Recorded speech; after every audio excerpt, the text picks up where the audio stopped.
बड़ी आक्रमण के कारण प्रभावित हो सकते हैं। 1628 से 1658 के बीच का समय जो शाहजहां का काल कहा जाता है। अकबर के बाद शाहजहां ने आगरा को अपनी राजधानी बना लिया और फतेहपुर सीकरी की उपेक्षा की। इस अवधि के दौरान शहर की कई इमारतें खंडर में बदलने लगी। उचित देखभाल की कमी के कारण काफी नुकसान हुआ। उसके बाद 18वीं सदी मराठा और जाट आक्रमण का हमला।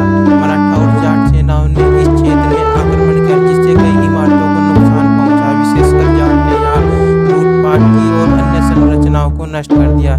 उसके बाद फिर ऐसे ही 19वीं सदी जब ब्रिटिश का काल आया, ब्रिटिश काल में फतेहपुर सीकरी के कई हिस्से को बर्बाद कर दिया गया। अंग्रेजों ने इस क्षेत्र को देखने के बाद कई विशेष संरक्षण या मरम्मत का प्रयास नहीं किया, जिससे संरचनाएं और भी अति खंडर में बदल गई। इन घटनाओं ने फतेहपुर सीकरी की भव्यता को काफी हद तक प्रभावित किया और उसे वर्तमान स्थिति में लाकर छोड़ दिया। किले में सबसे अधिक नुकसान और तोड़फोड़ सबसे ज़्यादा जो हुआ है वो अकबर का महल। अकबर का महल जो कि किले का प्रमुख हिस्सा था, उस हिस्से को काफ़ी नुकसान हुआ। इसके कई हिस्से टूटकर खंडर में बदल गए। दूसरे नंबर पर आता है पंचमहल। पंचमहल जो कि किले का एक प्रमुख वास्तुकला संरचना थी, इसको भी बहुत ज़्यादा नुकसान पहुंचा है।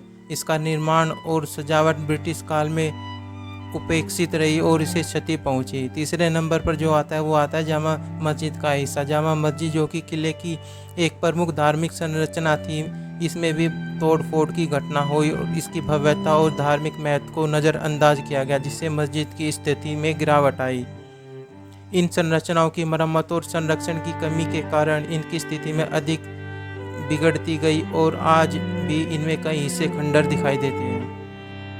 अभी हम बात करते हैं किले को बनाने वाले राजा अकबर के बारे में। कुछ उनके जीवन काल की कुछ बातें। अकबर का जन्म 15 अक्टूबर 1542 को सिंध के उमरकोट में हुआ था।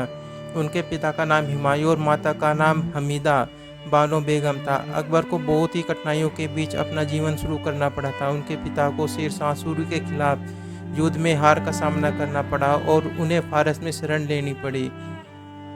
परंतु अकबर जिनका शीघ्र भाग्य बदलने वाला था, उन्होंने 1556 में जब वह केवल 13 साल के थे, उन्होंने दिल्ली में गद्दी संभाली और अकबर के शासनकाल को भारतीय इतिहास में स्वर्ण युग कहा जाता है। उन्होंने 49 वर्ष तक शासन किया और अपने अद्वितीय नीति और सुधार से मुगल साम्राज्य को ऊंचाई पर पहुंचाया।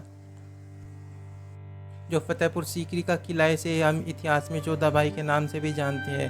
क्या आप जानते हैं कि अकबर की कितनी शादियां और किन किन से हुई? आइए बात करते हैं इसके बारे में। अकबर की कुछ प्रमुख शादियां, जैसे कि रुकैया सुल्तान बेगम। अकबर की जो पहली बीवी थी वो रुकैया सुल्तान बेगम थी। अकबर के चाचा हिंदाल मिर्जा की बेटी थी। सभी इंटरेस्टेड हो जानने में कि अकबर ने कितनी शादियां की और उनकी बेगम के क्या क्या नाम थे, तो मुझे कमेंट करके बताएं।